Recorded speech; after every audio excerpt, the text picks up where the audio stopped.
You are scaring your young and interminable audience.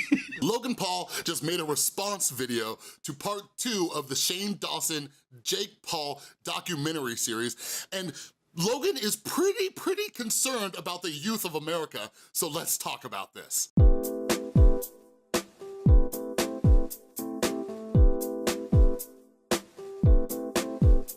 What is up, everybody? This is Chris from The Rewired Soul, where we talk about the problem, but focus on the solution. And if you're new to my channel is all about mental health. It's mostly trying to help you improve your mental health and educate people and decrease the stigma and increase awareness and all that kind of stuff. And what I like to do, I like to pull from things going on in the YouTube community or pop culture to try to complete that mission. So if you're into that kind of stuff, make sure you subscribe and ring that notification bell because I make a ton of videos. Don't believe me? This is my second video today. So this video was actually recommended to me by one of my buddies who is a fellow YouTuber. Her channel is Positively Udo. Go check it out. She does some awesome stuff. But she was like, yo, why don't you make a video about the Logan Paul response? So I just sat down and watched it with my girlfriend. I was like, yep, we need to talk about this. So before I get started, okay, because there's actually some things that I agree with Logan Paul on, but by no means do I enjoy Logan Paul. I don't think he's a good influence and creator and all that kind of stuff. So to get this out of the way, let's talk about Logan Paul's very hypocritical video that he just made. So first off, Logan's main concern with this is that Shane has such a young, impressionable audience, and I just couldn't help but pause the video and laugh out loud.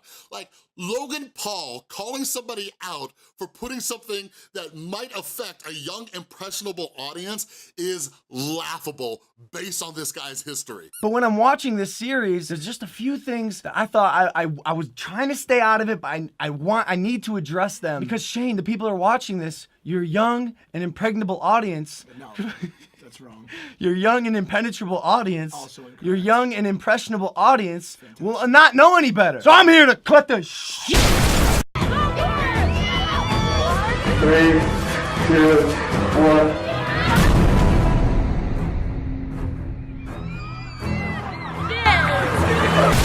And what his entire channel is about. Like, that made me laugh out loud.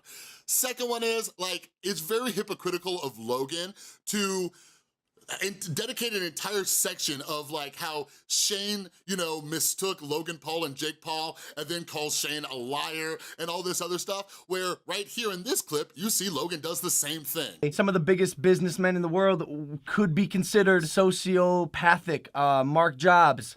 Nope. Steve Zuckerberg. Logan, I hate to break it to you, but it was done for comedic purposes, just like you did. All right, so I just wanted to call out Logan's hypocrisies real quick, but now let's move on.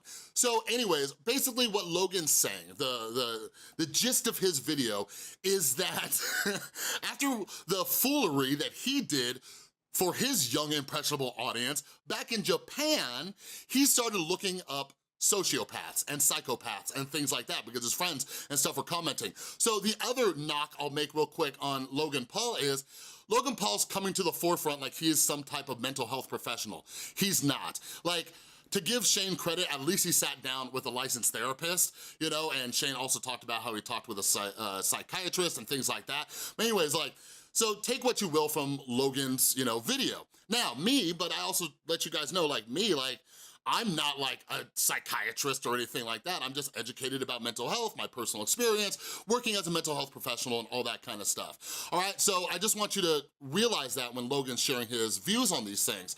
So he did his own personal research, he talked to friends about it and stuff, but basically, what Logan says is this. Again, before I say anything, guys, I DM'd Shane about this. I gave him my opinions because it's quite simply, it is not black and white. 99% of the time, someone is not a sociopath or not a sociopath. My opinion is there's a sociopathic spectrum, at which point some people lie higher on it than others. And yes, this is actually correct. This is one of the reasons why the very first video I made after the dark side of Jake Paul, the very first video I made was like, yo, okay, I'm glad that people are being educated about this and there's some awareness, but don't run around diagnosing yourself as a sociopath or other people as a sociopath. Because what happens is, and this is just one of my fears, is that a lot of people will have sociopathic tendencies. And when I saw Logan Paul make that comment, I was like, all right, Logan Paul is definitely subscribed to The Rewired Soul. He's definitely watching my videos. That was a joke, calm down.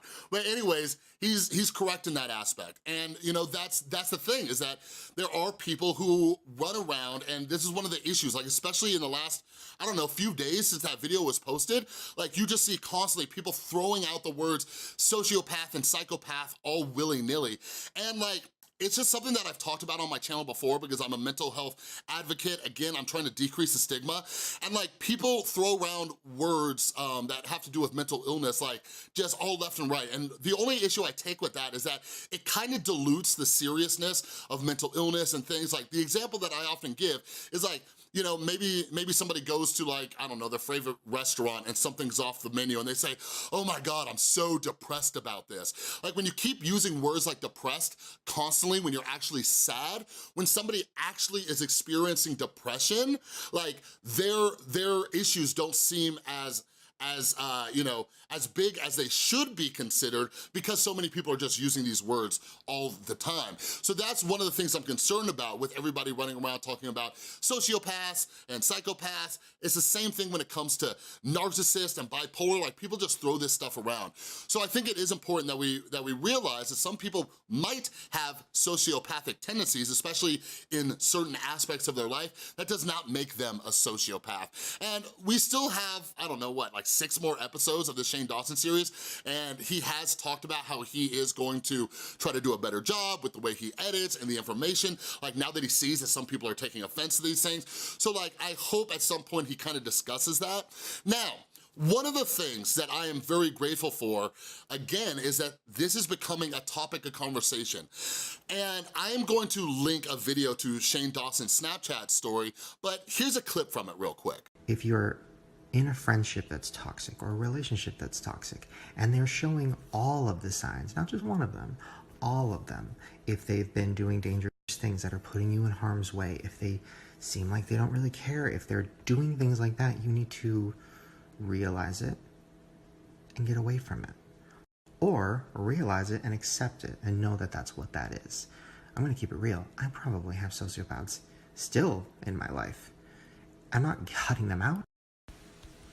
But knowing all of this information has changed my life. The way I interact with people now that I've spent the last 2 months fully falling down the hole and researching and talking to professionals, I feel so much better. I don't answer texts from people who I think might be using me or might be that. Now, this is something that's very important. This is why I make videos about things going on in the YouTube community, because there's so many things that you can learn from this. So what Shane's talking about is he's starting to recognize and notice that people in his life have sociopathic tendencies. For example, trying to just take, using somebody to suit their needs. And this is something that all of us need to start to acknowledge. While that person in your life may not be a sociopath, or they may not be a diagnosable narcissist, you need to recognize those tendencies, because if we don't, we start getting into toxic relationships, whether that's with significant others or the friends you keep in your life, or even toxic family members.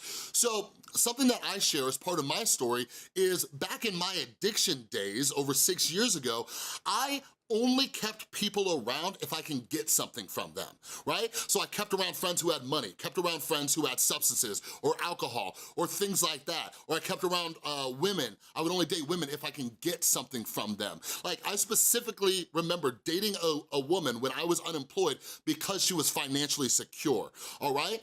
But something I realized in my sobriety and my journey of becoming a better person was, if I'm constantly keeping people around just so I can take something from them, I'm also keeping people around who are only there to take things from me. So I was being a gigantic hypocrite. So today I set clear boundaries with people. Like, trust me, like I am known as the mental health guy or the addiction guy with people I've known for years, and there are people who only message me. They only message me, never to ask me how I'm doing. They only message me when they're going through some kind of mental health crisis. And it's important that we recognize this kind of stuff and we start to set up different boundaries with them.